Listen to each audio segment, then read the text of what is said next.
The annual Grand Prix is taking place here in Long Beach, and our reporter Matthew Gregory is live from the event to see how attendees plan to make the most of the racing weekend, which has now entered its 50th year. Matthew? Thank you. This is Matthew reporting live from Long Beach during the annual Grand Prix. As you can see behind me, people are already entering the festival, getting ready for a day full of racing and fun. The Grand Prix is a racing event that happens annually near the water down in Long Beach. It attracts local residents as well as those traveling in just for the event. I'm from Lake Forest, so travel is like 20 minutes away. The event takes weeks to set up, causing closures around the area, but promising a thrilling time for families and individuals alike to join in with the racing fun. I'm into motorsports, and we live right down the street, and it's been getting set up for the past few months, so we've been seeing that, and just came down here to walk for the day and see if we can get in, so. The Grand Prix this weekend is expected to break records, with more than 190,000 people in attendance. This is greater than any other Grand Prix in modern history. People are coming to see racing, but some just to see other car memorabilia throughout the event. I look forward to seeing the convention center. I think there's really cool things down there. You have like racing sims, you got like reward wheels there.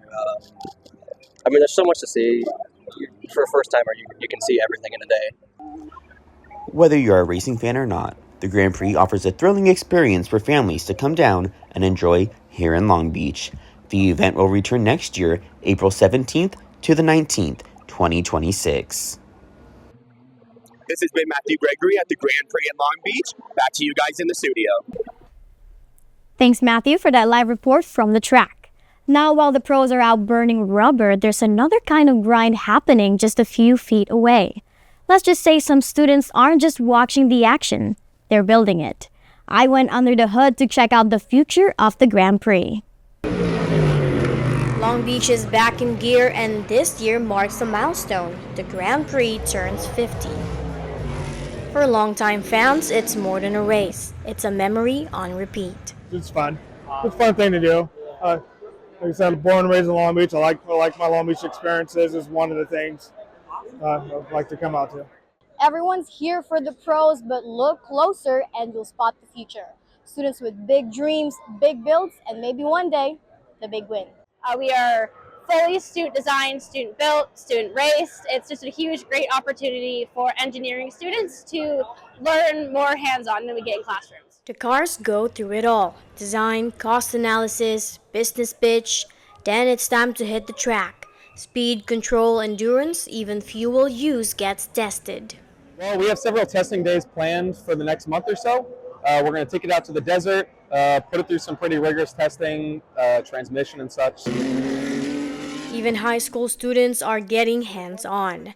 This tool, it's a student-built creation tackling real engineering challenges. It is often used on real-life objects that need a lot of detail, and it basically takes a bunch of small, tiny photos of an object, and it meshes all of those together to make a full 3D rendered object. It's not just about watching the race. It's about building what comes next. 50 years of sound, speed, and stories, and Long Beach is just getting started. I'm Tanisha Bukad, Beach TV News. Well, the students are clearly having a blast at the Grand Prix, but what about residents of Long Beach? Our reporter has more on the impacts of the event. Long Beach is often bringing new people to the city. With big events like the Grand Prix, traffic suffers these changes with the road closures and also the economy. People are consuming more and more restaurants and coffee shops around here to prepare for the big day. Let's see what they think and how it affects the community. Even though some events just last 3 days, like the Grand Prix, the city begins prepping months in advance. Some local residents can feel the effects days before the actual event starts and prefer to adapt their lifestyle during the time period of the event. Actually, for me, I feel like it's kept me out of the restaurants. Like, I don't really want to go and wait, 30 to 40 minutes for a meal because I'm in the area all the time and I'm used to waiting maybe 15 to 20 minutes for a quick, Caesar salad. So I think it's kept me away from the restaurants. For many small business, having big events on downtown is equal to have a big sale on the end of the month. The owner of Madras branch was excited about the booming sales during the weekend. Yeah, we have a lot of customers thanks to the event. Yeah, it's a beautiful city, and those kind of events it benefit a lot. It benefit a lot. Some other residents seems to present a different mood and get contagious with the energy the car fans brings to the city, being enough to overcome the negative influence the racing can bring to their lives. Usually, when I get off the freeway, it takes me like 10 minutes to get to my place. Now it takes me like 30 minutes. So yeah, it's bumper to bumper. That's the only downfall. But Cars that are not on the streets increasing traffic, and people who are not local having the chance to explore Long Beach. These are marks that tend to stay and incorporate to the community.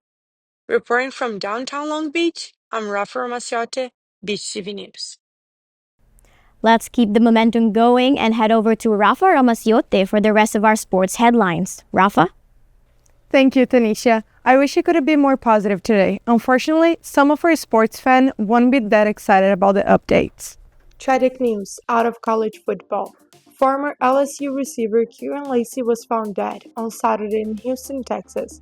Police suspected the cause of the death was suicide. The 24-year-old player died in his car while being chased by police from what appeared to be a self-inflicted gunshot wound. Lacy was facing charges tied to a deadly hit-and-run last December. And now, let's shift to the NHL. For the first time in 83 years, all four American teams of the NHL's original six will miss the playoffs. Boston Bruins, New York Rangers, Chicago Blackhawks, and Detroit Red Wings are officially out of the playoffs this season, marking a dramatic shift in the league's competitive landscape. Moving forward to women's basketball, Paige Bueckers just signed a 3-year deal with Unrivaled, a new 3-on-3 league. Bueckers is reportedly expected to make more for the 10-week Unrivaled season than she would earn on an entire 4-year WNBA rookie contract, which, if she's the first overall pick, would pay her over $78,000 in her first year. It's really tragic what happened to Kieran Lacy. Hope the family and friends are getting the support they need. I'll also be watching the NHL playoffs closely this year. I have a feeling that it can hold many surprises. And about Paige Bueckers, she did a great job at UConn. Now let's see what she'll bring to the Dallas Wing. Now switching to more positive news, Rory McIlroy has finally won the Masters. The fan favorite cemented himself as a legend on the links by winning in Augusta this weekend. McIlroy is the sixth golfer ever to complete the career Grand Slam, having won all four major championships. The Irish went pro in 2007 and had been seeking a green jacket ever since. His win concluded as an excited sudden death playoff finish against Justin Rose. McIlroy was overcome with emotion after sinking the winning putt.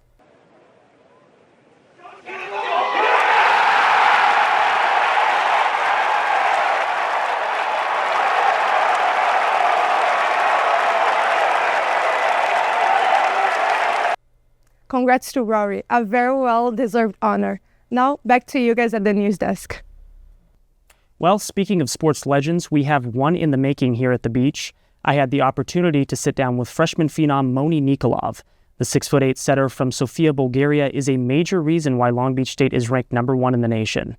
We discussed his recent games against number 4 Hawaii, his record-breaking serves, and his goals for the final stretch of the season. Thank you for sitting down for Beach TV News. You just got back from the 2-game series. You guys split the series there. What'd you take Hawaii? Hawaii is an amazing place. We did split the series. Unfortunately, we were very close to winning the second night. You know, it still depends on us to get the number 1 seed in the Big West. And now we kind of have that experience of what it feels like to play in front of 10,000 people.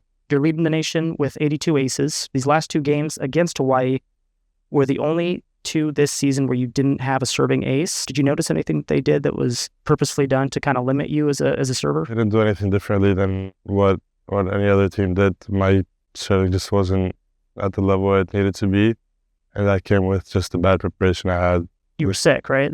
I was in the emergency room 2 days in a row before the game. I don't want to have any excuses. I just need to serve better. Also, earlier this season, you set the record for the fastest serve in NCAA history. When did you first realize that you could kind of serve with that much power? I think maybe last year, playing with all the pros, best players in the world. I kind of figured okay, like my serve is not that much slower than theirs. So I had a lot of confidence coming in here, knowing that not a lot of people can pass my serve. So both of your parents played volleyball professionally. Your brother, Alex, he played here at Long Beach State in 2022, and he now plays professionally. What was it like kind of growing up in that environment, and how do you think it impacted your love for the sport?